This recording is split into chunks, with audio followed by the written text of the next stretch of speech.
കഥ എവിടെ തുടങ്ങുന്നു? അപ്പോൾ അകലെ നിന്ന് ആർത്തിരമ്പിക്കൊണ്ട് മഴയെത്തി. അടുക്കളച്ചുമർ പോലുള്ള ആകാശത്തിൽ സർപ്പങ്ങൾ പുളഞ്ഞു.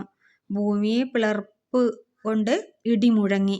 ആഞ്ഞുവീശിയ പാണ്ടിക്കാറ്റിൽ വൃക്ഷങ്ങൾ കടപുഴകി. കുട്ടാ! കാതുകൾ കുത്തിയടക്കപ്പെട്ടു. മകൻ സ്വന്തം ഗ്രീഷ്മത്തിന്റെ സുഖകരമായ പൊള്ളലേറ്റുകൊണ്ട് മുന്നോട്ടു നടന്നു. അപ്പോഴും ഉണർന്നിരുന്നു പിൻവിളി കൊടുങ്കാറ്റിൽ ഉടഞ്ഞു ചിതറി.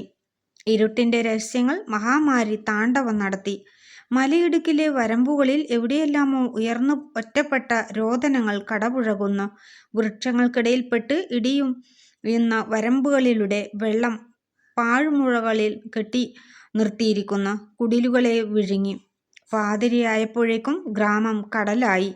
അടുത്ത പ്രഭാതത്തിൽ പാറക്കെട്ടിന് മുകളിലെ കനത്ത വേരിൽ പറ്റിപ്പിടിച്ചു കിടക്കുന്ന മകന്റെ ശിരസിൽ പ്രതിജ്ഞയുടെ സൂര്യനുദിച്ചു. മകൻ പതുക്കെ എഴുന്നേറ്റ് ഭീതിയോടെ താഴേക്ക് നോക്കി.